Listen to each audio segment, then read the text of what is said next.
everyone, Nova here again from Brighter Outlook Counselling Service with this week's live stream Narcissistic Abuse Recovery Question, Answer and Support session. Thanks for joining me. It's fantastic to have you back. Okay, tonight we're very lucky once again to have David Demars joining us all the way from Las Vegas. He'll be tuning in very shortly. As soon as I see him, I will let him in, and David will be co-hosting the show tonight and helping to answer all of your questions. So as you join, as usual, everyone, please just comment your questions below. Say hi and say whereabouts in the world you're from. Love to know where you're from. So David and I can say hi back. Okay, we've had a very hot day here in Brisbane, so I'm not sure whereabouts in the world you're tuning in from, but wherever it is, I hope that it hasn't been quite as hot as it has here in Brisbane. We had some storms here today just because of the humidity, and it's been pretty much unbearable, so I have the air conditioner just absolutely pumping away here. Okay, we've got Aletha here. Hi, Aletha. Says hi, Nova and David. Aletha's from Redcliffe in Queensland, sunny Queensland. And we've got Holly Wildman here. Says hi, Nova and Dave. And we've got Rebecca DeMarco here from Redland Bay, still sweating. Yeah, it's unbearable, isn't it, Rebecca? I've never had a summer like this. And I think I can see David there, so I'm just going to let him in, and hopefully it will work.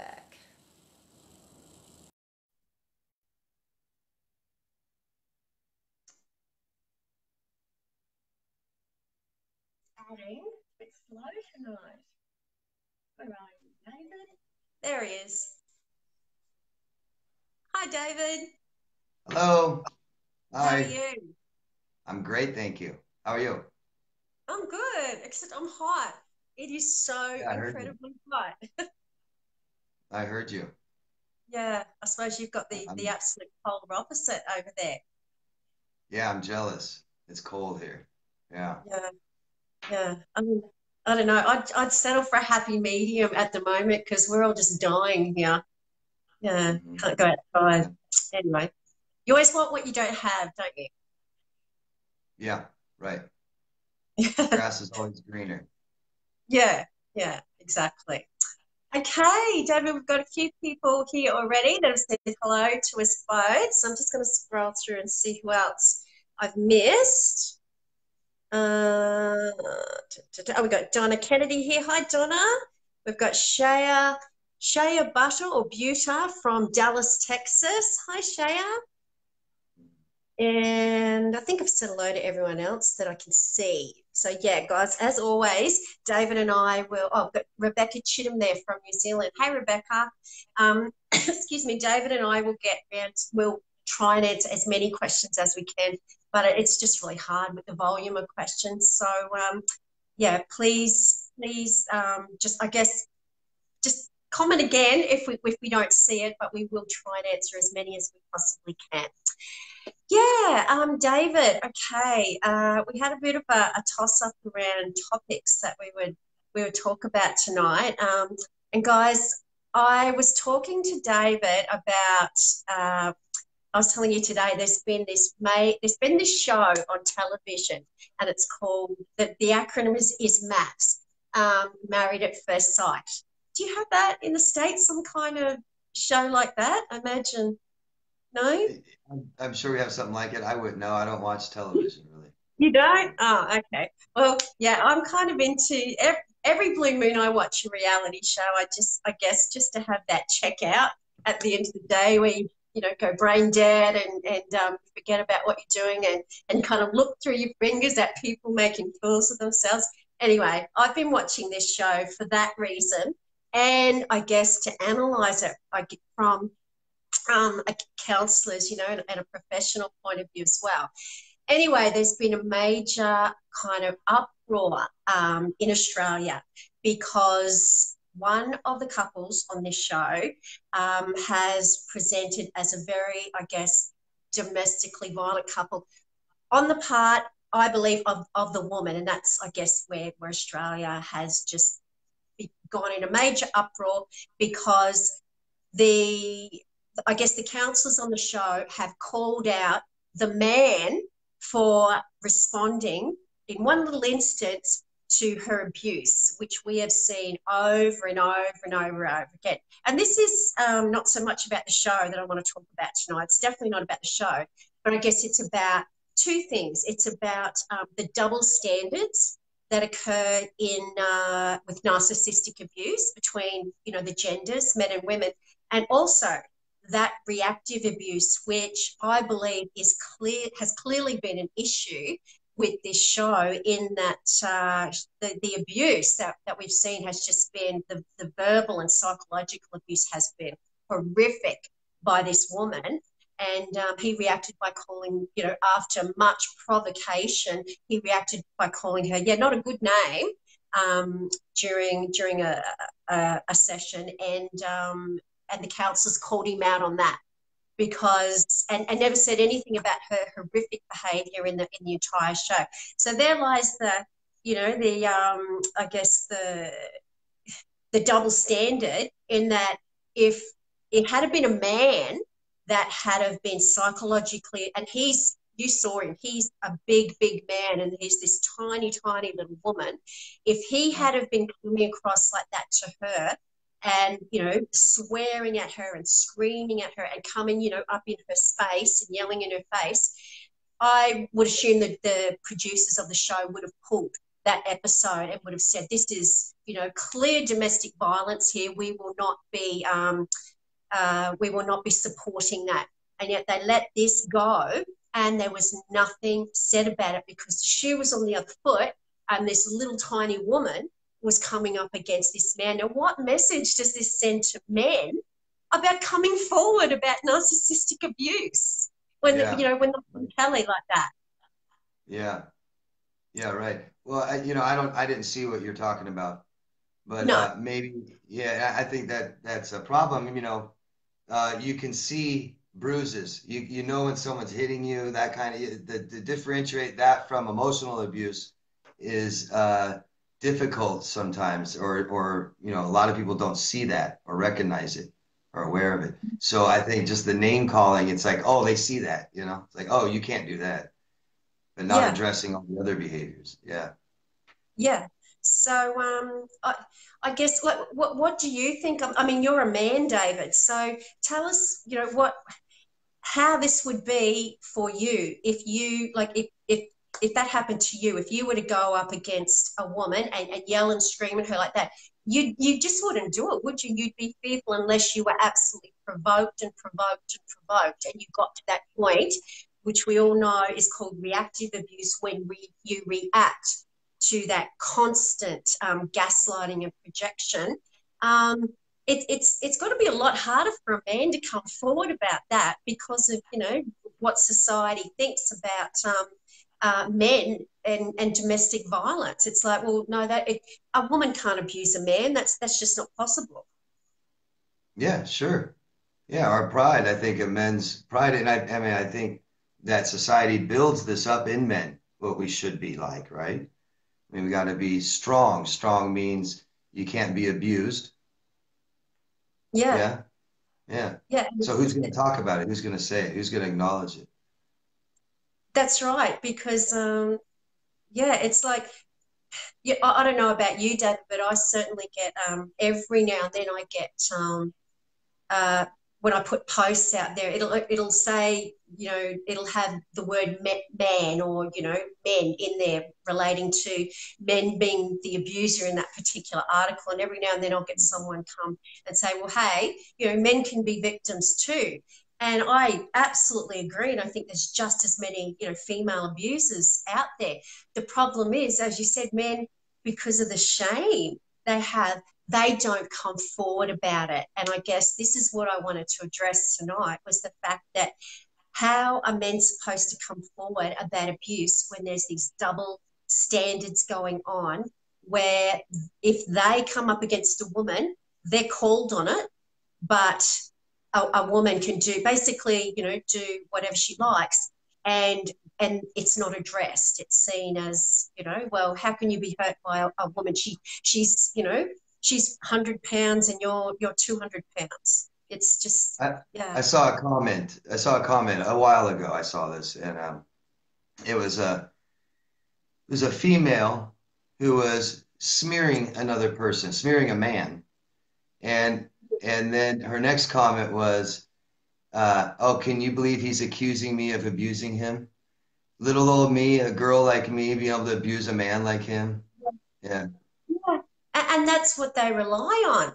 And this is why it's so hard for men. And this is, men suffer with just as many, ailments such as, absolutely. PTSD, anxiety, and depression. And Sure. I guess it kind of it exacerbates because they don't feel like they've got those resources to turn to, because if they do, they will be seen as, a, a girl and, a big sissy, because they needed to talk about their emotions, and, they're you poor thing. Yeah. This is seen as, like, it's slowly changing, thank goodness, but it's been seen as a real girly thing to do. So if that's, the way I guess men are raised too, you don't cry, you're supposed to be tough, women are the one that talk about their feelings, then what hope have you guys got of addressing domestic violence by a female? Or knowing that it's even wrong, right? Yeah, Yeah, yeah, that's a really, really good point. yeah, yeah. No awareness, accepting it. Yeah, Yeah. yeah. So yeah, I watched a little bit of the of that show when you told me when you told me about it today, and just a little bit, a few minutes, and I don't know her name. Starts with an It's I. Ines. Yeah, Ines. she Yeah. was pretty ruthless. She was pretty ruthless. Yeah, absolutely. And oh, this is another thing I wanted to talk a little bit tonight. I guess, due to the reactions from the show, David, was reactive abuse, because I just wrote a few things down. I was going through the episode today. I was analysing the counselling session, and I was just, oh my goodness, like, is this for real? She was saying to, I guess, whoever was interviewing her, that all of that abuse, all of that verbal, diarrhea that she inflicted upon her husband was because he brought out the worst in her. That's what she said. He brought out the worst in her. So he deserved the abuse because he did something to deserve it. Now, what a classic tactic is that of someone with a cluster B personality disorder? Yeah, absolutely. The clip I saw, she said something to the effect of, I wasn't even conscious or aware of what I was doing. It Yeah, like it wasn't me, like the classic, I was drunk. I didn't know what I was doing. I was so angry. I was outside of myself. You made me so angry. And so yeah. that was her, she just detached from it. And so it's okay. Yeah. Yeah, yeah, it's not my responsibility. You made me angry, so you're the problem. That's basically Yeah. what she said. She said the Yeah. problem is my anger was because you brought it out on me. There was no accountability then whatsoever. And this is what, as we know, all narcissistic abuse victims face. And yeah, it was just, I guess, a user's guide, for narcissistic abuse victims as to what, reactive abuse is, and number one, how the narcissist deals with that by, you know, blame shifting and putting it all back on you, the victim. Yeah. They become the instant victim. Well, they always are the victim, you know. Yeah, I hit yeah, you. I cheated on you because you didn't give me what I wanted. You weren't with me. We didn't have sex, so I had sex somewhere else. It's your yeah, fault. Yeah. exactly. Yeah. Something you raised today when we were chatting, David, that also kind of plays into this was, problematic counselling. And I touched on this last week on my live stream about, getting some counselling is not always better than getting no counselling. Now, at the end of this show, as we know, we tell narcissistic abuse victims not to try and work it out with their abuser. We tell them they need to go no contact. and get out of that abusive environment and heal. Whereas on this show, they were told to go to a counselling session to work it out between them. Now, that implies that it's a mutual problem and that together they can sort it out, and that, you know, that it takes two to tango. There's both two sides here, and we can sort this problem out if you just go to counselling. Tell me your thoughts on that, not having seen the show, on how you think that went with a full-blown narcissist. What we can see, we obviously can't diagnose, with their victim going to counselling. Yeah, well, I mean, let's keep re-victimizing the victim, I guess. Let's keep them in there, because this stuff makes us feel hopeless and helpless. You don't know what to do. If you can finally get some help, great. And then when that help, that's usually people's last line of help, isn't it? And if that's where you're led with to stay in it, kid, I mean, but you know this, and that relationships are so important to us. So I think a part of therapist responsibility they feel is to keep relationships, don't end them. But that can't apply to all relationships, right? Yeah. What about, would they handle physical abuse the same way? Or, I wonder. Yeah, I don't think so. That's a really good point. I don't think the counsellors would be so quick to say, "Oh, let's get you both in a room and let's talk it out so that we can get you guys talking again and get back that connection." I don't think they'd be so quick to do that if the female sitting there with two black eyes and a busted lip, and bruises all over her. Just okay, let's keep trying. You got to stop doing that. Got to stop. No. Yeah. What can you do better than stop hitting you? Yeah. Yeah. And then I guess at the end of the session, which happened,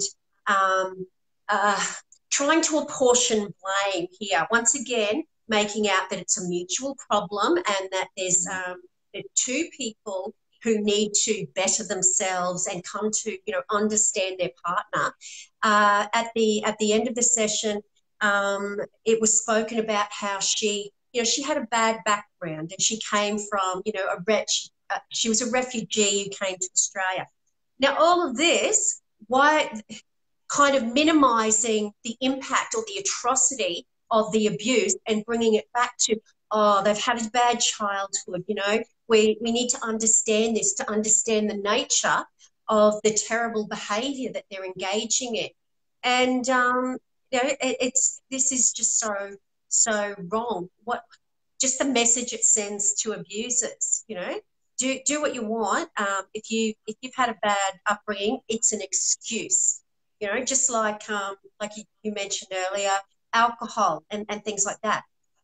If you were drunk while you abused someone, that's your excuse, and it's that's just right. Yeah, I saw that part where they talked about her childhood and stuff like this, and talked about his, and it's just taking responsibility off her actions, off her behaviors. Yeah, absolutely. And what she said she wanted from him was for him to take more responsibility for what he did. Yeah. Well, I take that as there's a problem in our relationship, fix it. Yeah, and you need to show me more respect. That's what she said. He needs to show me more respect, and then I wouldn't act the way I act.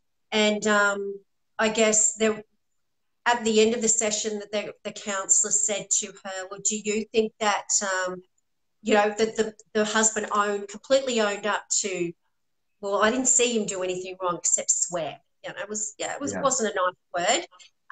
But he needs to, whatever he said, he needs to respect her and improve his behaviour. I can't remember exactly what he said, but he owned his part. Not that he had anything to own. And then when the counselor said, well, you know, what about your part? What do you see as being your part in this? Do you think you've got anything to, you know, to answer for?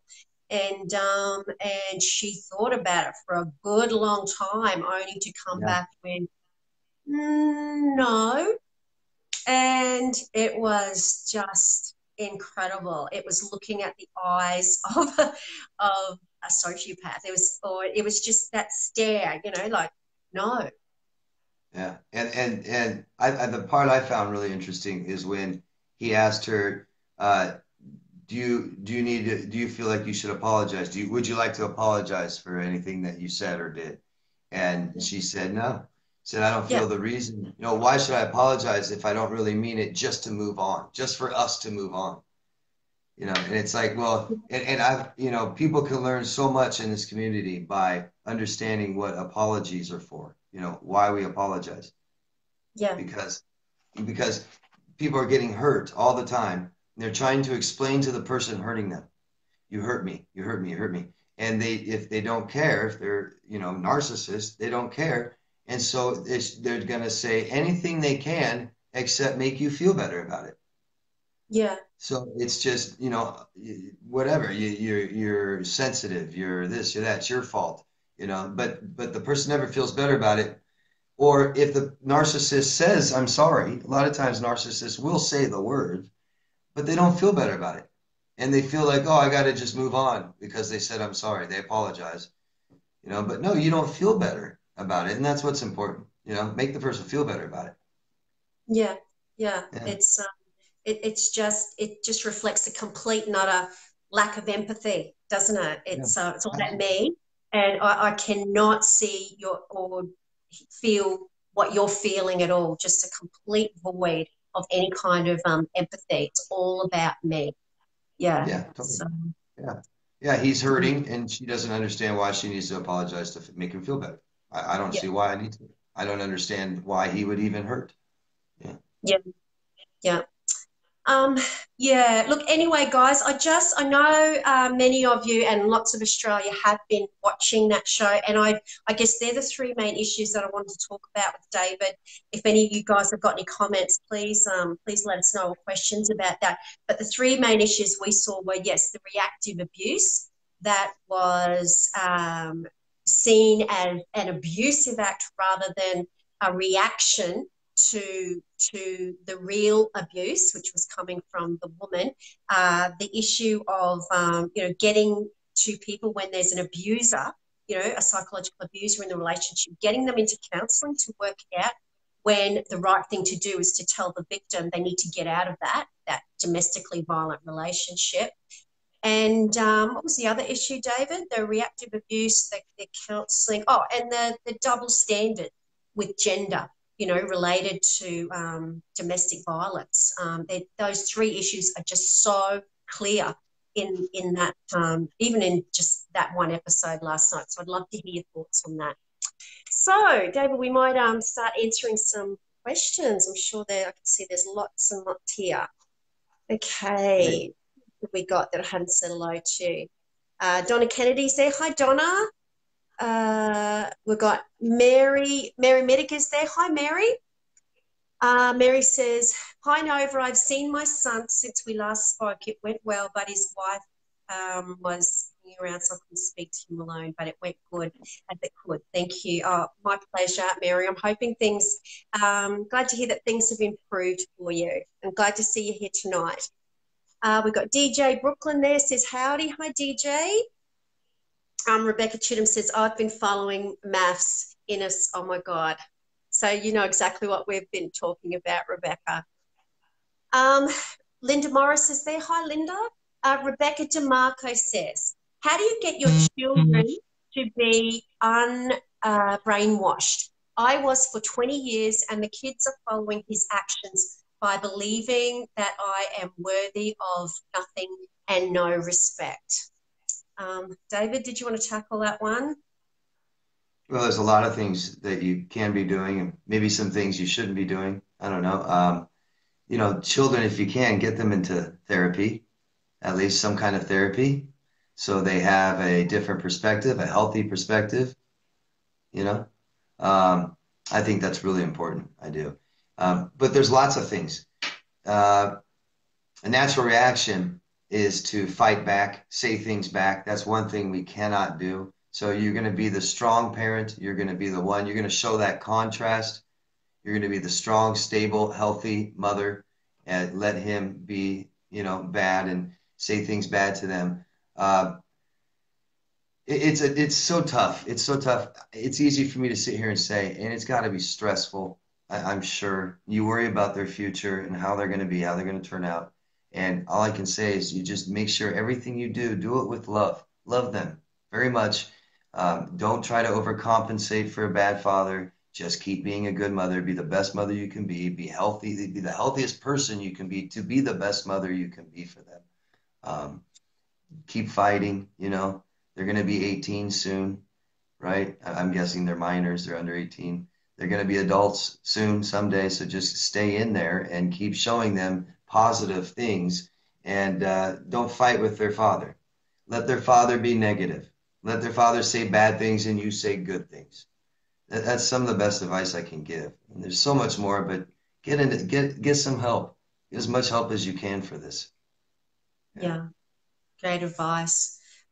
Rebecca, I guess the only thing I can think of other than what David said is just keep your door open, because one day they're going to be discarded.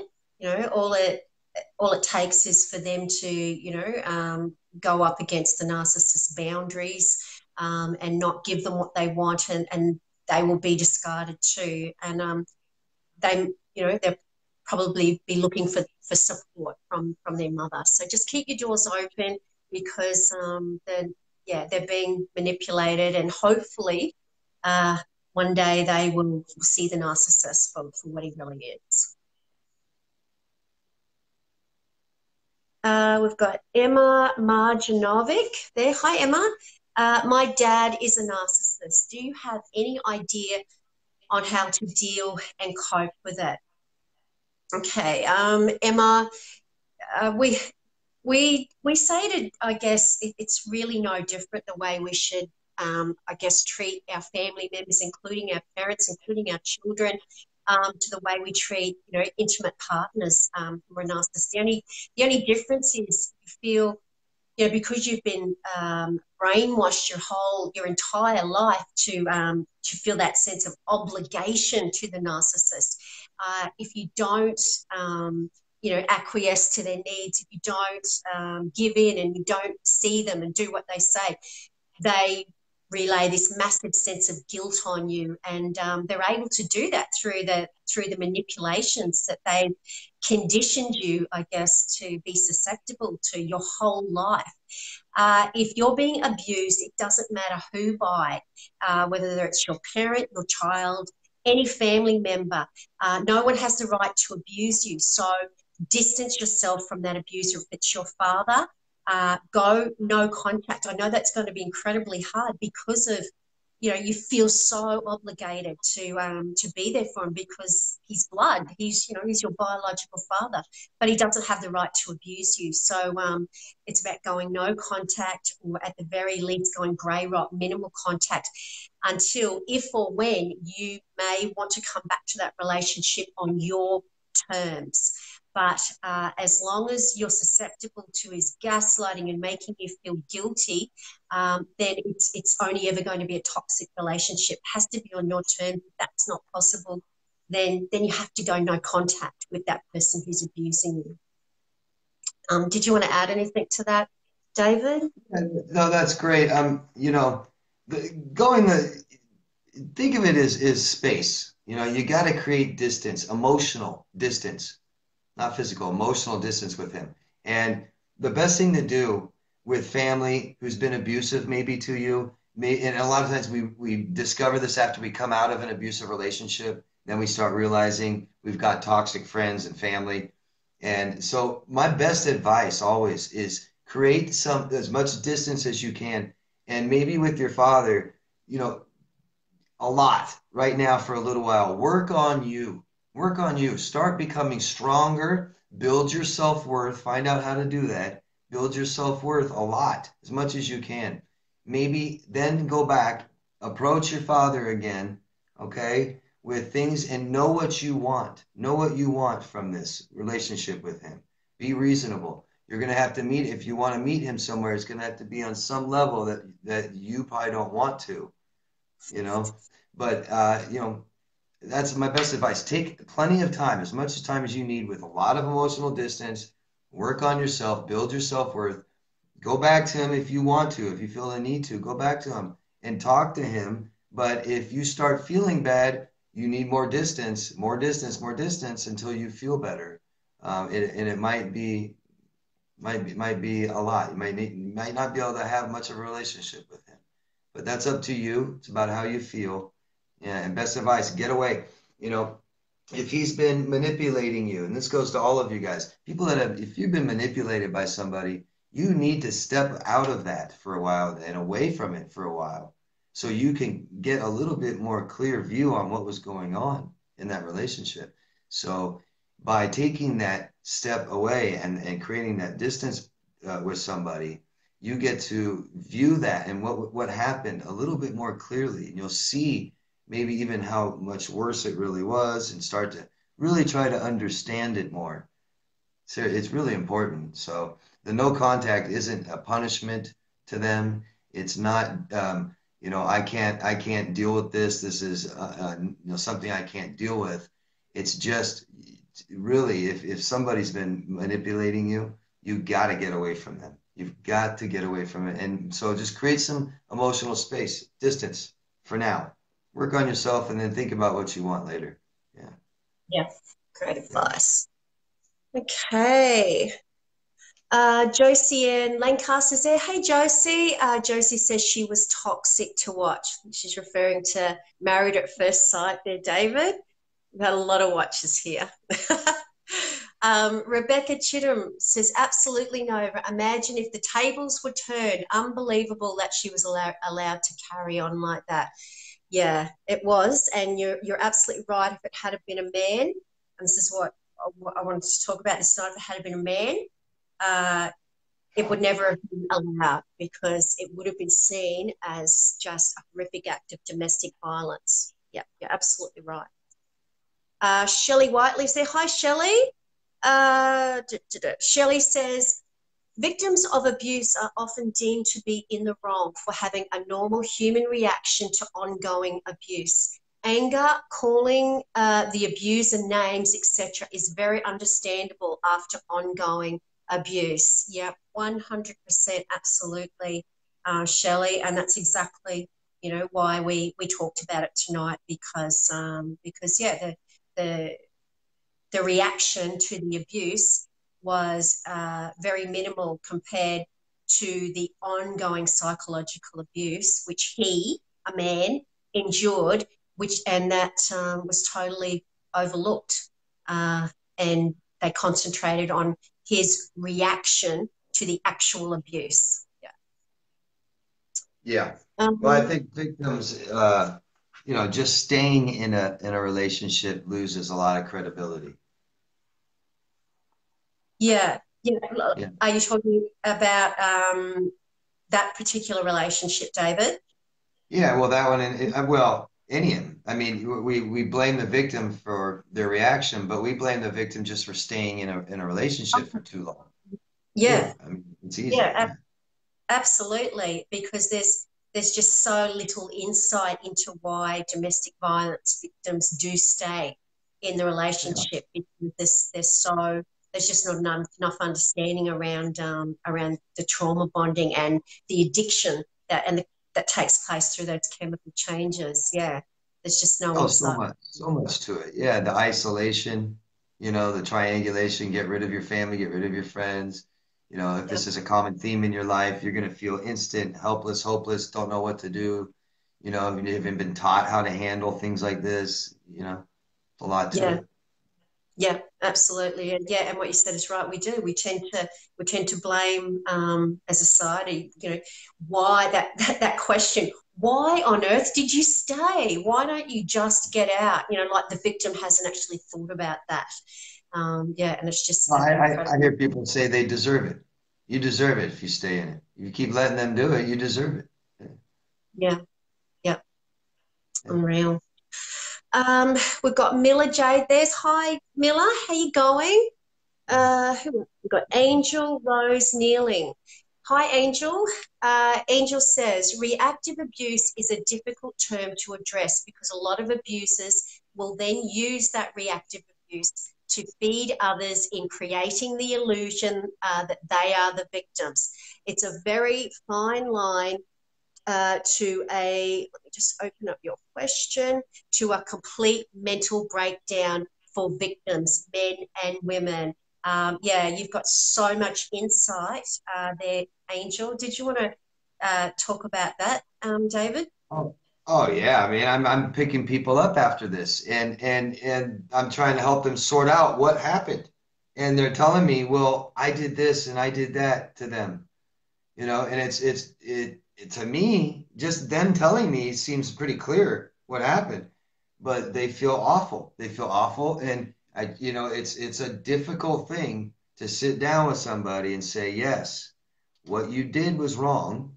We shouldn't hit, we shouldn't call names. That's not the correct way to handle it because look, you feel really bad about it. So we got to take responsibility for what we did. But what they did was wrong. What they did was wrong. You've been abused. This is abuse. It's a hard thing to start sorting out for people sometimes when they've been enduring this for so long, sometimes years and years of this. Yeah. Yeah, and they react to the abuse, yeah, through just frustration and normal human responses and emotions. I guess the thing that we always say to them, David, is the difference between you, the victim, and your abuser is that you feel bad. You have empathy, you have remorse, you feel bad because you did this. Whereas the abuser who has provoked you till you've just gotten so frustrated after years of abuse that you've, I don't know, thrown a plate or something, or thrown a mobile phone or smashed a mobile phone. The difference is that you just feel utter shame and remorse, whereas the narcissist thinks you deserved it. The problem is when other people are brought into it. What would be an example? Like when the abuser will provoke you and prod you just so covertly until you react by, let's just say, smashing your mobile phone or throwing it or something, and they have been abusing you and gaslighting you all night. And then when you do that, they call the police. And then, of course, the police come, and who gets the restraining order put on them? The abuser or the victim of the abuse, the one that smashed the phone. And this is so often what happens is because the abuser is just so manipulative and maniacal in the way that they do it. That's right. They take zero responsibility or accountability ever. It's just always your fault, your fault, your fault. So, I mean, a part of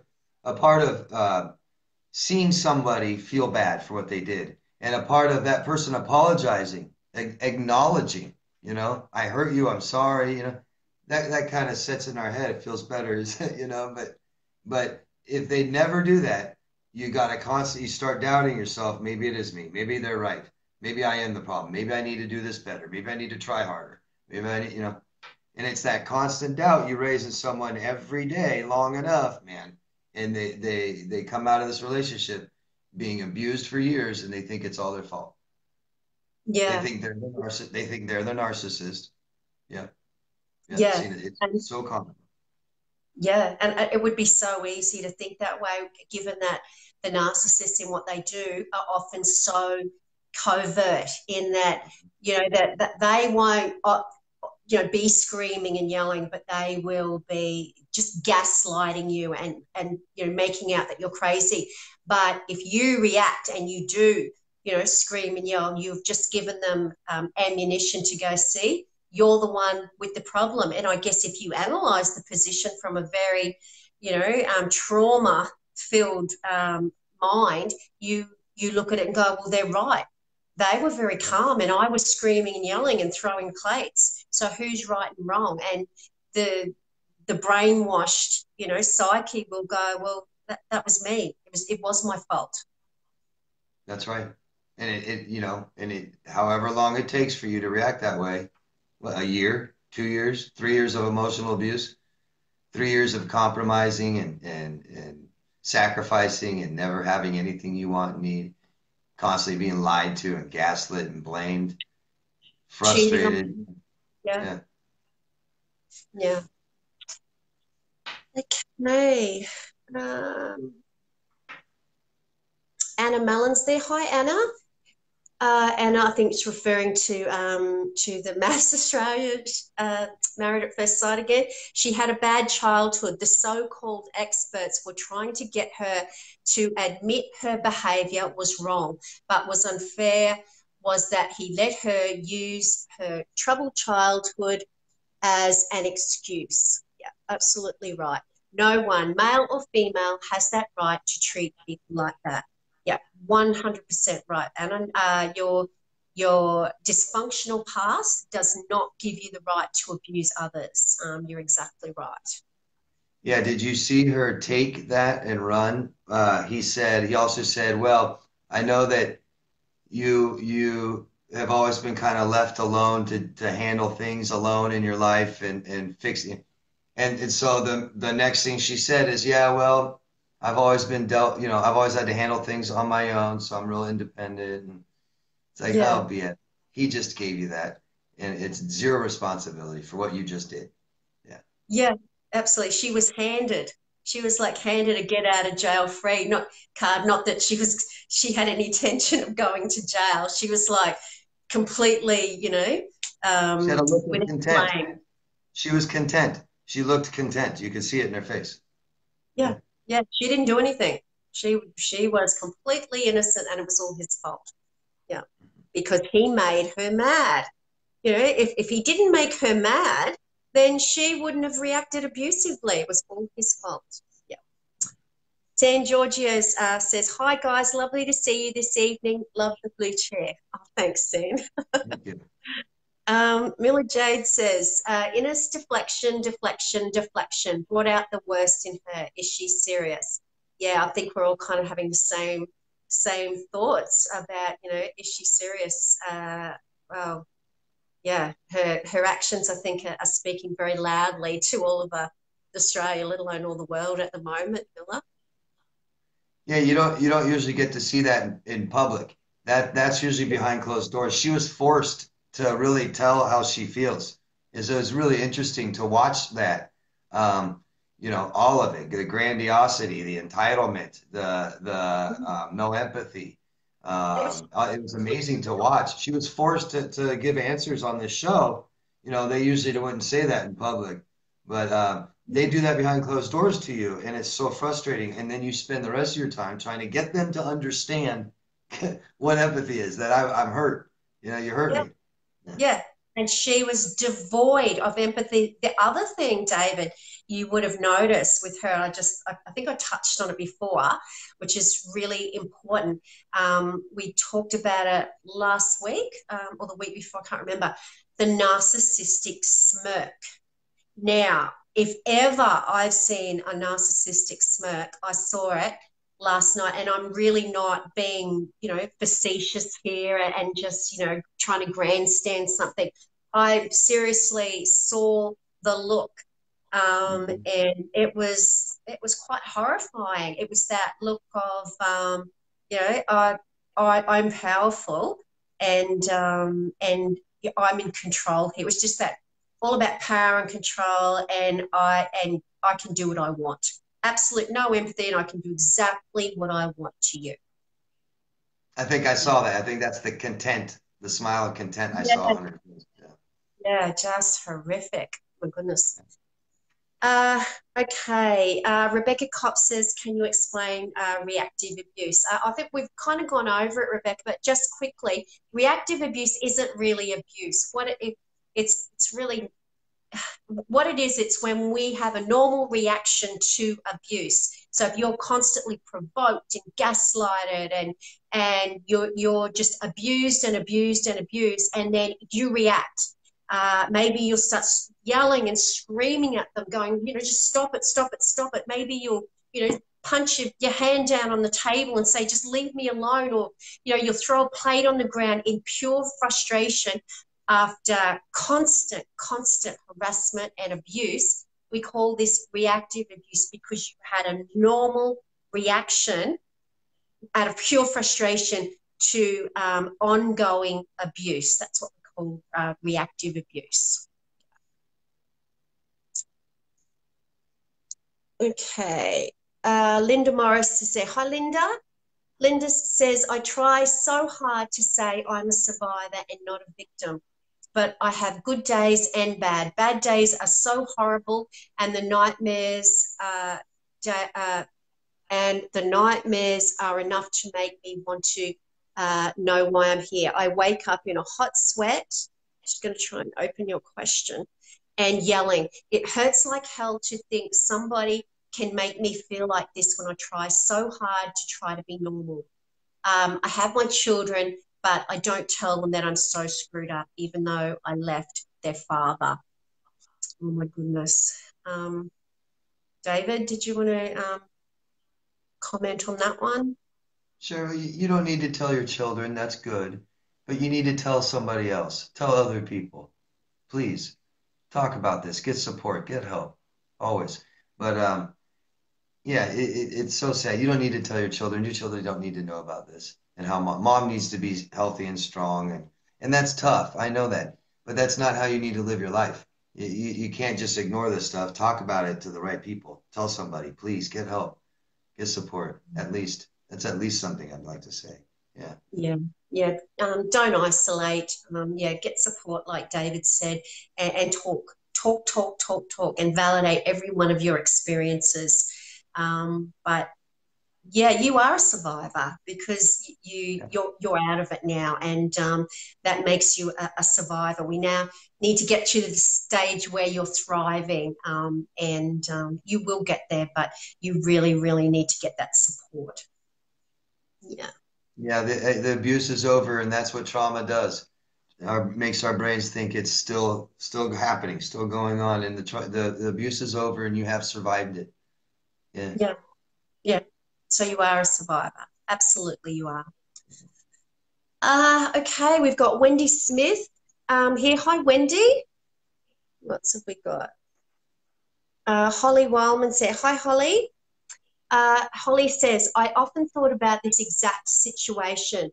My ex used to blame me for everything he did to me. He said he can't remember it, so it didn't happen. Goodness. He would also tell me it only happened because I provoked him, and I was always the one who provoked him to do such a thing. Yeah, and that's exactly what we're talking about, Holly. Yeah. It's just a get out of jail free card. It's like, hey, I only hit you, and I only screamed at you and gave you two black eyes or whatever they did to you. I only did that because you got in my face and you started, wanting to discuss things with me and calling me on my behavior. And you made me get angry. You did this to yourself. And they just project all that back onto you. It's just a get out of jail free card to blame you for their abuse. And that's what I was talking about, apologies. When they hurt you, it needs to be addressed. And I'm sorry, or anything they do, you have to feel better about it. Until you feel better about it, there's a problem. And I'm sorry may not work. You guys know that. I didn't feel better because they're not genuine. So it doesn't move on from there. We don't move on because you're still hurt. And that needs to be attended to. Yeah. Yeah. Big time. Absolutely. You don't, when we hurt someone, David, we don't get to say, no, I didn't hurt you. When someone tells you how they're feeling, then we as normal, non-disordered people with empathy, we go, oh, I'm sorry, talk to me. I didn't mean to, or I didn't understand what I did, but I'm so sorry. How can I make it up to you? You don't get to say, you shouldn't be hurt about that. What do you want about? That's lack of empathy. Right. And here it is. The important part is that you feel better. That's all that matters. So I don't care if they go out and, do cartwheels, throw a party, pay you off, here's $5,000. Yeah, I know you might. Yeah, I'll take that too. But you need to Um, feel better about it. You need to feel better about it. Period. So they can say, I'm sorry. Do you feel better about it? No. Okay. What are we going to do about it? You can't just move on. They don't get to just move on and go about their day and because they said, I'm sorry. You know? yeah, I'm sorry. What more do you want? Yeah, will you just shut up about it? I said sorry, you know, and and and they engage in the same behavior, and that's yeah. And then of course you react to that behavior, which is abuse. That invalidation of your feelings is abusive. So you react to that, and then they call you on your reactions to their abuse. That is what we That's call right. reactive abuse. Yeah, Yeah. imagine every day they hurt you and just say, I'm sorry. And you sit there and go, okay, well, he said I'm sorry, so I guess, I need to move on for this. Stop thinking about it. He tried, next day, I'm sorry. Next day, I'm sorry. I'm sorry. That builds up. Eventually, if you don't do something about this, you're going to react. You're going to react in a bad way that you regret, that you aren't happy about. Yeah, period. And it comes all the way back to the first time that he was hurting you and you never felt better about it. Yeah. Yeah, exactly. So yeah, Holly, it wasn't your fault, and you were being groomed to accept all of his abuse, and yeah, that's what they do. They blame shift because you tried, I guess, to make him accountable for his actions, and the best way out of that is to blame you. Okay. Shelley Whiteley says counseling is not possible with a narcissist, sociopath, or psychopath. Absolutely not. They are not normal people. They refuse to take responsibility, refuse to own wrongdoing, and manipulative and feel entitled to harm others. Yeah, it's just a big no-no, isn't it, David, going to counseling with a narcissist? And this is why we brought this up tonight about that show, because you can all go and watch it, and just it's like a user's guide for narcissistic abuse victims around how you can be re-victimized again, and how narcissists get you to react to their abuse, and how you will get treated in a counseling session. It's just a textbook, isn't it, Yeah. David? Yeah. I mean, I firmly believe that once there's abuse in a relationship, the relationship is over. It's over. I don't think we save abuse. I don't think we, fix the person who abused you and then let's try now. Let's see how it is now.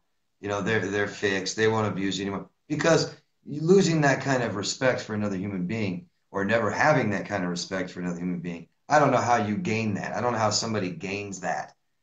Yeah. Like it deals with all the abuse that they did to somebody, and then now I'm gonna feel better about the all abuse I did to you, and now I respect you. I don't think so. So I don't think it needs to be a narcissist, sociopath, or whoever. Anybody that abuses someone in a relationship, it's over. There's no saving it. Just end it. Done. Apart. Go your separate ways. Yeah. You can't, you shouldn't have to teach grown men and women how to just be civil and respectful of another human being, let alone their wife or their husband.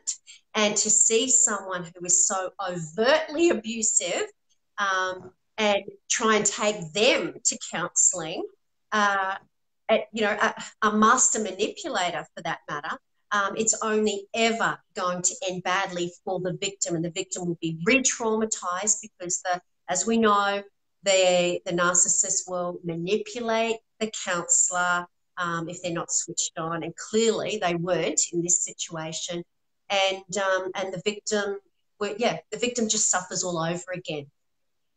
Yeah. And Right. he apologized. Well, Yeah. yeah, he swore, but they end up apologizing for reacting to the abuse, and this is being re-victimized. Mhm. Yeah. Right. Yeah, I mean, if the abuser wants to go get fixed and change his ways and stop abusing people, good. That's good. But go do it with someone else, where you could start all over with somebody else. And maybe they should, right? I mean, let's start with a clean slate. How are you gonna start? How are you gonna stop abusing people with people that you've already abused? You know, I don't think they're going to stop at any time. But I mean, really, fair shot. You want to go get fixed. You want to stop abusing people, then go do that. Yeah. Go do that. But not with somebody you've abused. Yeah. Yeah, I'm with you. Yep, go to do anger management courses. I think it's absolutely pointless for a narcissist, but certainly, yeah, I'm with you, David. Go by yourself. But yeah, guys, never take your narcissist to counselling. It will only end badly. Okay, who have we got? Sharon Chamberlain's there. Okay. Oh, Sharon's got a long one.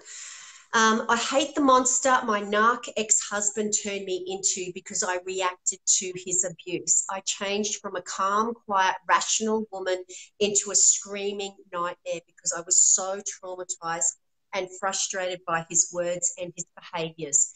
The lies, the other women, and the lies and the other women turned me into a neurotic, distrusting, confused nightmare. I know now that this mindset was created by his cycle of hoovering, dismissing, and gaslighting. Thankfully, that's all over for me now, and I have a beautiful partner who is kind, considerate, and respectful.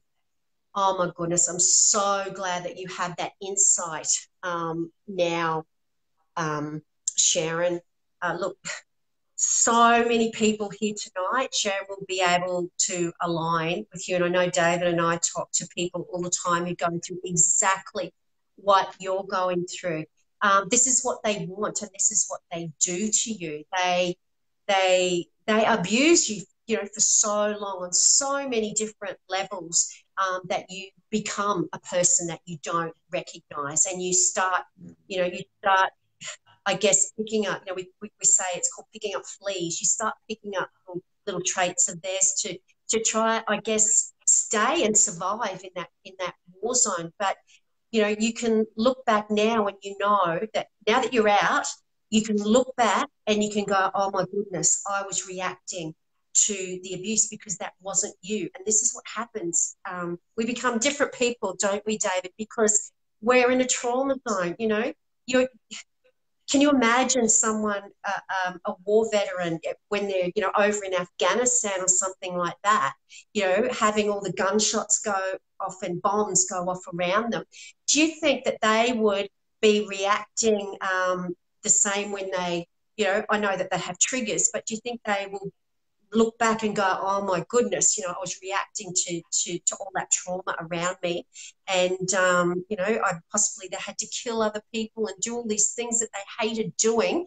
All this stuff that we do when we're in a war zone, we're in a trauma zone that's not us and that we hate about ourselves, is because of the trauma that you're in. Yeah.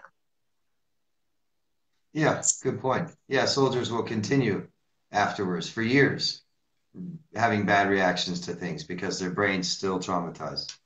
Yeah. So I'm glad you seem to understand, the person left the comment seems to understand what happened, feels better about it. That's good. Yeah, because these relationships, abuse causes shame, period.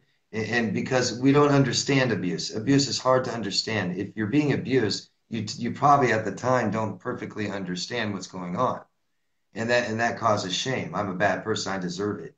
If you counter that with bad reactions, it just creates more shame, more shame. It's so easy to accept that it's our fault at that point. Yeah. Yeah. That absolutely. The shame kind of compounds, doesn't it? Because we're already shame ridden from how we've been conditioned to feel. And then when we start reacting like them in response to the abuse, that shame compounds because we're doing things that we don't like about ourselves. And they're telling you you're bad. They're telling you it's all your fault. You're a bad person. You suck at this. You suck at that. You're no good at this. Yeah. Yeah.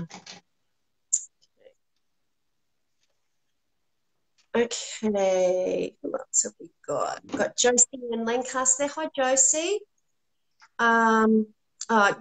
Once again, talking about the show, even her request for other people's partners because hers is not so good.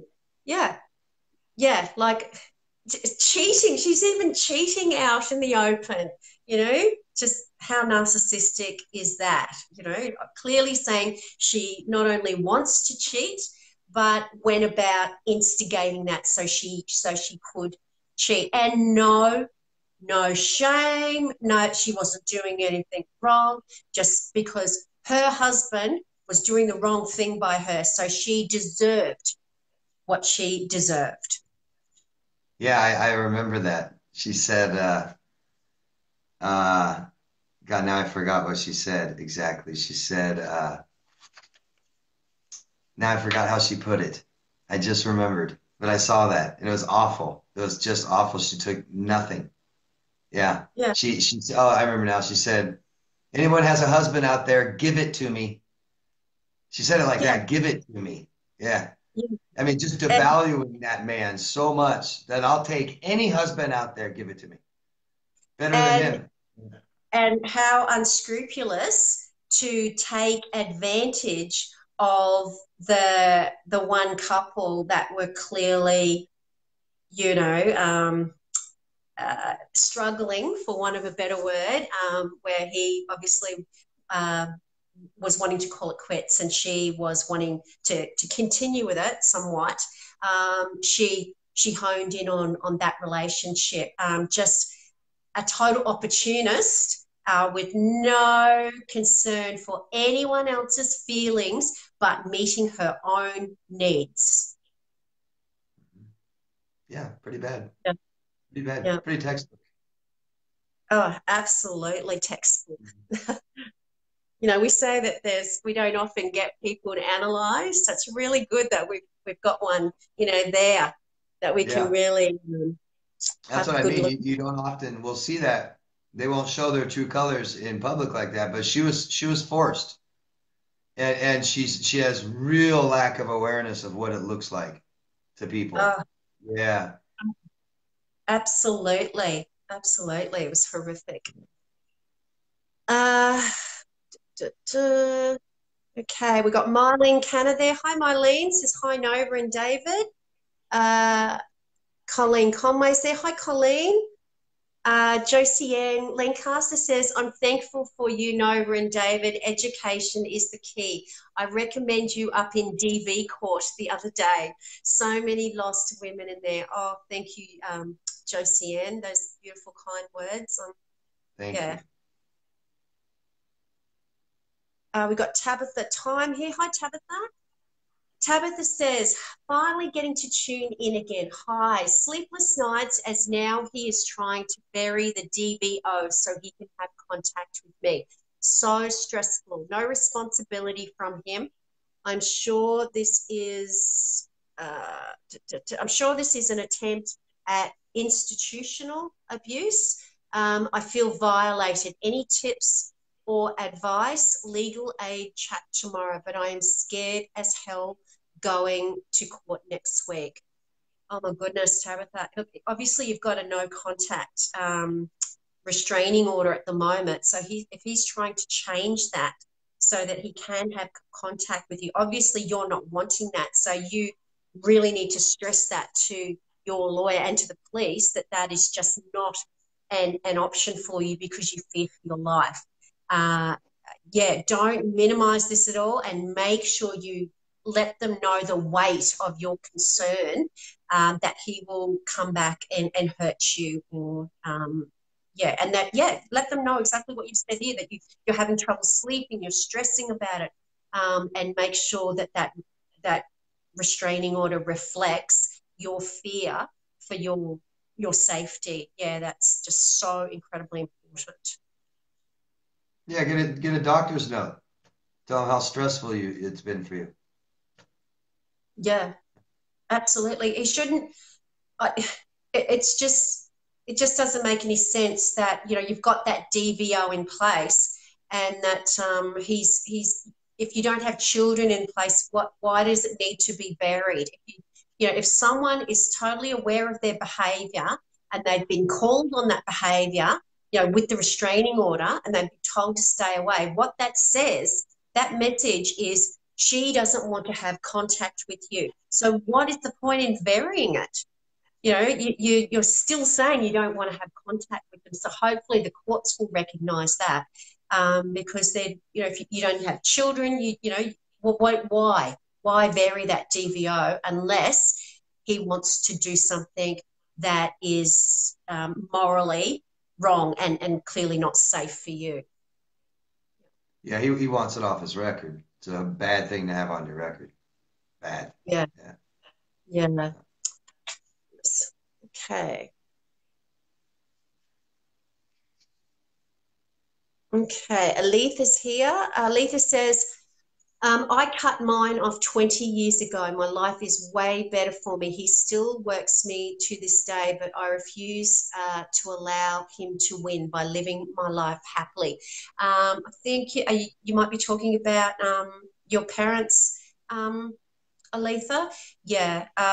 If I guess, yeah, if they're narcissistic, no one deserves that abuse, Aletha, and that's what we were trying to talk to Em on, and David said to her, you know, put distance, put space. But clearly, if you've done that 20 years ago, then you recognise that you do not want to have any contact with your abuser, and that is totally okay. Just because someone gives birth to us does not give them the right to abuse us, although they will use that, the fact that they gave birth to us, to make you as a child feel obligated and feel guilty. And that's what we try to teach you guys, is that you have no obligation to be there for an abusive parent. Yeah, that's right. No universal debt. Yeah, that's Only to right. yourself. Only to yourself. Exactly. Nicole Francis is there. Hi, Nicole. Nicole says, how do you build your self-worth? David, did you want to talk to that one? Yeah. Well, just like building confidence, we need good experiences, and low bad self-worth is from bad experiences, negative experiences. So it's, if you really want to change your self-worth, we change everything in our life, because everything we do determines our self-worth, doesn't it? So if I have addictions, if I hurt myself, my body, my physical body, if I allow other people to hurt me, my self-worth will always be low. Always, always, always. You can't build it up that way. So we got to change our whole life, really. We got to. We got to be healthy, and we got to start, everything you do is telling yourself you're worth it. Good things. So if you start saying, I need to have better sleep. I need more sleep. And you go do something about that. That's telling yourself, I'm worth it. I'm worth it. Taking care of ourselves, doing our hair, women maybe doing our nails right now, our makeup and stuff like this. Yeah, it's saying, isn't it? It's saying I'm worth it. I'm worth it. So these little things, and lots of things, and big things and small things, all of it, every little thing you're doing every day is telling yourself something, if you're worth it or you're not worth it. It's telling yourself that. So start being conscious and aware of everything you're doing. It's not just a part of your life, it's everything. Everything. Yeah. Yeah. I love hearing David talk about that. You inspire me, David. Yeah. Everything that David said and more. Yeah, very inspirational there. Okay. Got Jessica Shermer there. Hi, Jessica. We've got Nay Cece there. Hey, Nay. Hey, Nay. Thanks, Nova and David. I'm feeling empowered. Oh, that's good, Nay. Good. It's what we like to hear. Colleen Deegan is there. Hi, Colleen says it's so easy to lose your self-worth. Of course it is, Colleen. You've got somewhere. If you've been in one of these relationships, you've been there with someone who's to increase their own feelings of self-worth. That relies on making you feel the you feeling as low as you possibly can. So when you're in these relationships and when you come out of them, you have no self-esteem. You know, your self-esteem is on the ground. You feel worthless. You feel like you've been abandoned. You feel like no one will ever want you again because of the abuse, because that's the way they wanted you to feel. And you've been conditioned to feel like that. But that it's you can get past that and you can heal. They will never heal. They will always be an evil, sadistic predator who needs other people's pain to feel their self-worth. But you will move on from that. If you do all those things that David was just talking about. Yeah, we always talk about feel the power, but you have it. It's there. You just need to be conscious and aware of it because you always are making choices all the time. Yeah. So you have that power. Yeah. Yeah. Holly Wildman's there. Says, hi, Nova, David. My ex threw my phone at my head in his car one night and split my head open. Oh, my goodness, Holly. I told him to take me to the doctors now because my head is bleeding, and he said he was sorry and he was crying. And he helped me, and he seemed to realize what he had done was really bad. Or maybe he realized that he was going to get in a lot of trouble for what he did, Holly, because there was blood. But was he really sorry, or is this just what these people do? Because our relationship only got worse. I feel very confused, not knowing if he was really sorry or not. Well, I think the answer lies in, that those last couple of sentences, Polly. You said, here's a man that split your head open. He split your head open with a phone, and then the relationship got worse. If someone was so incredibly sorry after an abusive act like that, they would have changed behavior. They would be going all out to try and let you know that they didn't mean it. It was a one-off incident, and that can you please forgive them through that changed behavior. But the relationship only got worse. You said that. So clearly the only thing he was worried about was how people would view him around the abuse, not the fact that you were hurt. And that was obvious because his behavior got worse. That's right. That's right. And you're asking because you didn't feel better. You never did feel better about it. That's important. You got to feel better about it. I'm sorry. Doesn't always work. It doesn't always matter. It doesn't have to. Doesn't have to. And tears and all this. Doesn't matter what he does. Tears, fire engines, parties, money. I'm sorry, begging, blaming. Doesn't matter. You got to feel better about it. And that means you have to feel secure and sure and safe that you'll never do that again. Yeah. And how do you feel safe? Yeah. How do you feel safe and secure around somebody who hits things in your head and makes you bleed? How? Yeah. This is, yeah, it's, you've got to, you can't fix that.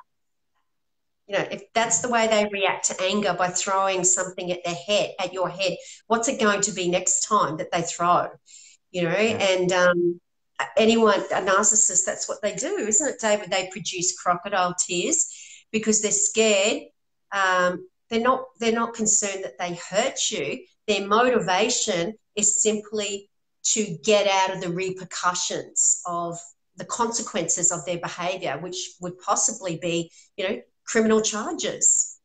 Yeah, right. Well, they care what society and everybody thinks about them. So as long as the whole, as long as everybody thinks I'm okay, that's all right. As long as you don't see what I'm doing to you, it's all right. Yeah. Yeah. I need to look good to everyone else, so I'll cry a little bit. So you won't, say anything bad, and you'll say that it was just an accident, and you won't tell people what really happened. And this is what we see so often. This is why people go, to the police, and then they retract those on the charges and making those complaints to the police because the abuser will cry and go, I'm so sorry, it wasn't. And then, you'll go and say to the police, oh, it was just an accident, or it was my fault. And this is the way they get away with it. Yeah, just remember how you felt. You weren't safe. You're not safe. I don't know when this happened. At first, it sounded like it just happened tonight. I don't know. But you're not safe. And it's your responsibility to make sure you're safe. And if that means get away from him, you get away from him. Because I'm sorry doesn't make you safe, does it? No. Yeah.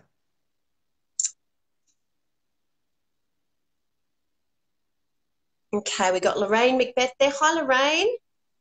Lorraine says, counselling never works with them. He gave me the 3rd degree once we got home for saying too much or saying the wrong thing. Yeah. Yeah. How often do we hear about that, David? And of course, if you call them on their behaviour, then you're the worst counsellor in the world. And, you know, we can't possibly go back and see that person because they were one-sided and they were, you know, and simply because you called them on their abuse. Well, yeah, often they will tell you, I don't want to go to counseling when you want them to go because you'll just gang up on me. You know, oh, and why would we gang up on you? Why? Because you're doing bad things. You're bad. You know you're bad. You know you're doing wrong things. So, yeah, you're going to have to take some responsibility. And they know it. And they're like, oh, hell no, I'm not going. I'm not going. Yeah. Hell to the no. Yeah. Yeah. Okay. Nay Cece says, hi, Nova, would love to know how to move on. Excuse me. Sometimes I still hope that the discard will be over. Look, it's a process, Nay, but I guess the first thing is the realization that you're in an abusive relationship and you need to get out of it. That's the first step, and getting that support and, you know, validation for everything you've gone through. Hope you said you hope that the discard will be over. The discard is over when you say it's over. That's when it's over. If you're hoping that it will be over, it's like you're hanging in there, wanting to see what the end result's going to be. So, you know, you're waiting for him to make a move so you can make a move, and that's not the way it should be. The way it should be is, I know I'm in an abusive relationship, and I'm out of here. I'm calling the shots because I know he's abusive. If you're waiting around to see what he does, if he's going to discard you or not, then you're still not in the right zone you need to be in to really move on. So you really need to get support around that, Nate. Yep. Yep. Absolutely. That's it. That's all you can do.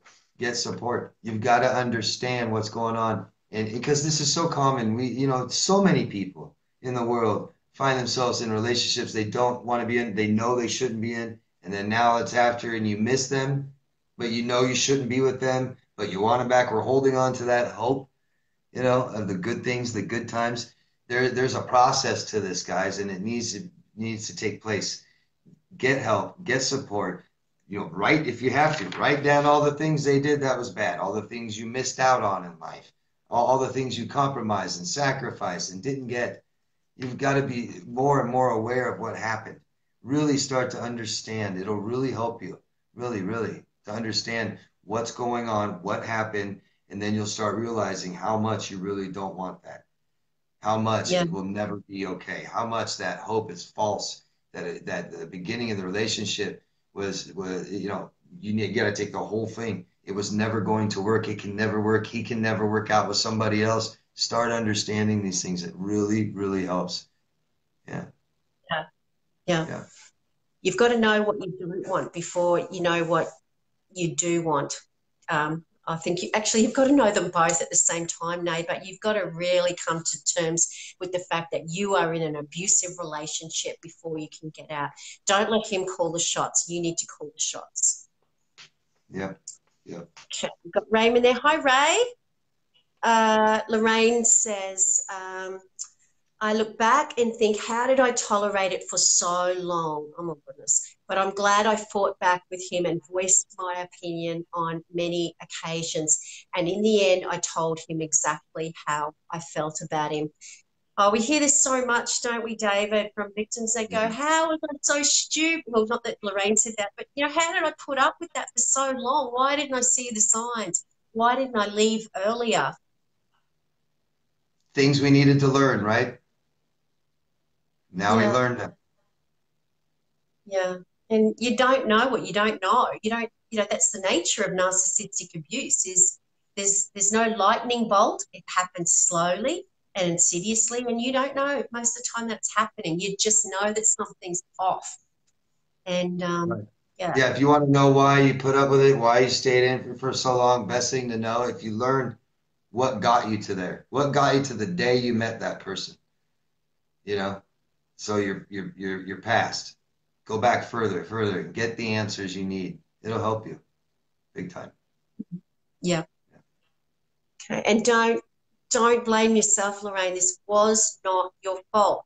You've been told the whole relationship that everything is your fault. The last thing you need to do is for you to blame yourself. This was not your fault. And you really have to, you know, deprogram yourself and to be able to move on. And that's what you need to keep saying to yourself. This was not my fault, but my healing is going to be my responsibility. I really am in control of that. But you weren't in control of the abuse. That was not your fault. Good point. Sasha Kuss is there. Says, Nova, you look amazing. Oh, thank you, Sasha. Aren't you gorgeous? Thank you. Lorraine, oh goodness, Lorraine says, I agree. Thank you, Lorraine. Lorraine says there's safety rooms in most courthouses for women. Yeah. I'm not really familiar with the courthouses. I don't know if you are, David, but we did, yeah, you're not either. Yeah, I did a live stream, I don't know, a couple of months ago, a month or so ago, with my daughter, Courtney. She's has her own law firm. And she said there are that you know, if you are worried about seeing your abuser in court, that you can talk to the security guard and they will lead you through so that you do not have to look at your abuser. And if you like, a lot of the time they will take you to, you know, your own room, but most of the time they're very accommodating. So let them know that you're fearful, guys, if you're going to court and you're worried about seeing your abuser there. Yeah, good point, Lorraine. Yeah, most courts are quite aware of how intimidating a person can be in a courtroom to somebody else. Yeah. Yeah, and Yeah. it's and as you know, it's just another way that you guys get re-traumatized through the judicial system. So yeah, take advantage of anything that's there. Okay, so we might just answer a couple more, guys, before we wrap it up. We got Monique Anderson there. Hi, Monique. Monique says, I'm going to a family friend function where the narc relative will be. I'm pretty sure they have begun a smear campaign. Any tips on how to manage at that event? David? One, don't go. Two, make sure you're with somebody you trust, care about, who knows about what's going on, who's got your back, and don't be alone don't be alone. Don't let these people approach you. Do not say anything to them. Realize that nothing you do or say is going to help. So do and say nothing to them. Okay. And practice. Go over this. You know, they come up to you and say something, you walk away. And really say it out loud if you have to. Be confident. The more you practice, the more sure you are that you aren't going to respond to them, the better you'll feel about going. Yeah, but make sure you have somebody there that knows what's going on. It's kind of there by your side and doesn't leave you. Yeah. Great advice from David, Monique. Yeah. The first point that David made, like, don't go. I mean, if this is a really horrific smear campaign, you don't have to go and subject yourself to that. You know, nothing is worth going there and suffering that when, you know, the smear campaign is that thick and, you know, and horrible and it's, you know, right. Everything's just really, really fresh. You don't have to put yourself through that. Nothing says that you must put yourself in an abusive, toxic situation. Yeah. That's right. Yeah, we care too much about what they think, their opinion, their feelings, and we feel like we have to do this. We feel like we're showing weakness or we're showing guilt. Yeah. Or things like this by shutting off our social media accounts or not attending events we know that they're going to be there. Doesn't matter. You're not. You're not showing weakness. You're showing strength. You're saying, I'm not playing this game anymore. I'm done with the sick. I'm not going to be sick anymore. I'm going to be healthy and leave you there. Yeah. Absolutely. And, you know, that thought that, oh, if I don't go, exactly what you said, David, oh, they're going to think I'm weak and they're going to think all the rumors are true. Well, you know, it's with the narcissist, it doesn't matter if you go or if you don't go, because the narcissist will take advantage of anything that you do. If you do go, they will, you know, they'll have something to say about that. If you don't go, they'll have something to say about that. So the best thing you can do, as David said, is to not worry about what other people think. You do what's going to make you feel the most comfortable. As I always say, what other people think of you is none of your business. You don't care what they think. If you know, if they're going to be manipulated by the narcissist, they're going to be manipulated by you. If you don't feel comfortable in going, don't go. Yeah. Mm-hmm. Mm-hmm. Okay, we'll do one more and then we might wrap it up. Okay, we've got Emily Simpson there. Hey, Emily. Emily says, my ex goes on trial in 2 weeks for the last assault. He has changed his plea to guilty, and now my 16-year-old daughter and I have been given a summons to attend court as witnesses for the police. Oh, my goodness. We have a restraining order. Do we need to be in the same room as him? Will his lawyer be asking us, will his lawyer be questioning us? I think this will be like taking 2 steps backwards in our 7 months recovery. Do you have any advice, please? Thank you. Oh my goodness, you poor things. David, did you have any advice for Emily having to go and... Yeah, I'm not a lawyer. I would have no idea how the process Yeah, in court works. And that yeah, ask a lawyer. You should have a lawyer, and they should be telling you this. It's amazing how much better a lawyer can help you feel.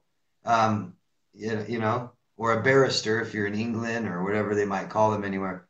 But talk to your lawyer. My God, always be prepared and be informed.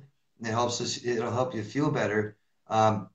Something also, if this is something so stressful that you're just so worried about, and you have to do this, you know, see a doctor and maybe take something. There's herbal things you can take if you're scared. I something called cortisol ease. Take an adrenal relaxer. It's just herbal. It just mellows you out a little bit. That stuff will help. It'll help. but yeah, and definitely talk to your lawyer, because yeah, we can't answer those questions. Yeah. I'm sorry, Emily. You know, will his lawyer be questioning you? I don't know, but if that really concerns you, talk to your lawyer about that, because you know, those sort of, that um, can really set you back, and it's something that you have to be so prepared for with your lawyer, to know what kind of questions are going to be asked of you, Yeah. and let them know that this is really, really a scary experience for you, so that they can put as many safety measures around you as possible. Certainly not having to see your abuser in court. Yeah, so I wish I could give you, you know, some more advice around the legal stuff, but we just can't. I don't know what his lawyer will do, but certainly speak to your lawyer about your fears. Yeah. Yeah. Yeah. Okay, guys. I think we might leave it there. So yeah.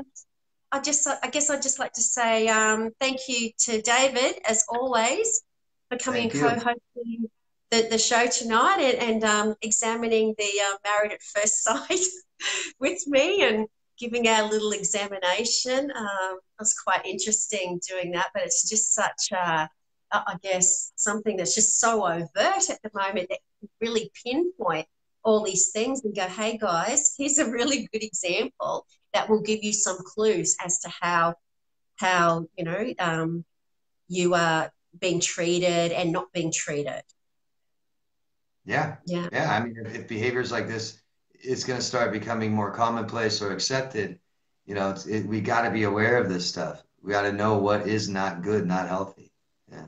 Yeah, absolutely. I mean, it's almost good in a way that this has happened, and I don't know if I should say that or not, but in that it's brought about such an awareness. I mean, there is such an uproar about the double standards between men and women, and also about reactive abuse, you know, with someone reacting to continual prodding and provoking.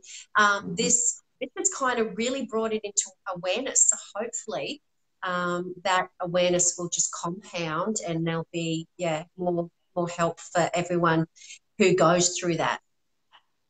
Yeah. Maybe I'll put that clip we keep talking about. I'll put it in the description box on my video down below on my side. Yeah, really interesting to get all your followers feedback on that, David. Very interesting. Yeah, they probably haven't seen it. Yeah.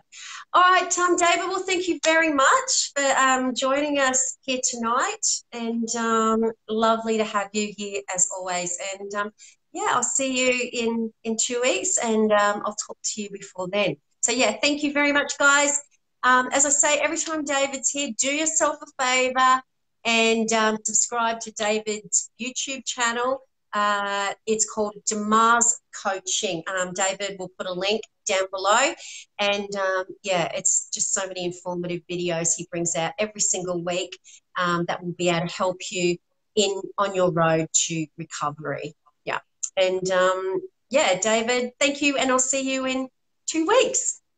Thank you, Nova. Thank you, and thank you everyone for watching and allowing me to be on here and asking questions, answering questions. And please, people, everyone, support Nova and I. Help us what we're doing here. Go down below, follow the link to Nova's channel, Brighter Outlook Counseling Service.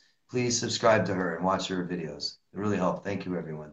Thank you. Yeah. The other thing is, before you go, David, as we always say, please share. That's the only way to spread awareness. Social media is the best platform for us to do that. So if you can, guys, please share, and you can be part of the change to create more awareness. That's right. That's right. Yeah. Do your share and do your part. Share, put it in a playlist, put it in groups and social media accounts. Anything you can do to help would be greatly appreciated by us and everybody that needs this. Thank you. Okay. All right. Thanks, David. And I'll talk to you soon. Good night. Bye-bye. Thank you. See ya. Bye. Bye-bye. Okay. Great to have David as always. Okay, everyone, it's come to that time of night. So I just want to say personally, thank you to David. I love having David here co-hosting the show. He's just a wealth of knowledge, and it's always fantastic to have issues that you guys raise and all your questions. Before I go, I just would like to say that for all those of you who don't know, I am a professional counsellor on the north side of Brisbane. If you would like to have a counselling session or a private one-on-one session with me, I provide counselling, obviously here face-to-face in Brisbane, if you can make it, but also I provide counselling via Skype. I regularly Skype people all over the world, so it doesn't matter what country you're in. If you're in the United States, New Zealand, in the UK, please just inbox me, and I promise I will get back to you as soon as I possibly can, and I will get you in ASAP. And it's just a matter of working out time zones, which isn't very hard. So yeah, if you'd like to have a private counselling session with me and to get that extra support to help you in your narcissistic abuse recovery, just flick me a message and I will respond to you ASAP. Okay, guys, I just wanted to say thank you for joining myself and David here tonight. It's fantastic to have you here, and I look forward to seeing you again next Tuesday night, 7 p.m. Brisbane, Australia time. So please join me then, and please, I guess, spread the word, guys. Share if you know anyone else who's going through this. You know, maybe tag them in this live stream. This will be on Brighter Outlook's timeline, and help to spread the word to those who mightn't even know that they're in a relationship with the narcissist, but through watching something like this might just, I guess, get them to have that light bulb moment that we've all had when we've been the victim of a narcissist. It might just be the push they need in the right direction. Okay, guys, thank you very much for joining me, and I shall see you all next week. And on that note, I'd like to say, remember your worth and then add tax. Bye, everyone.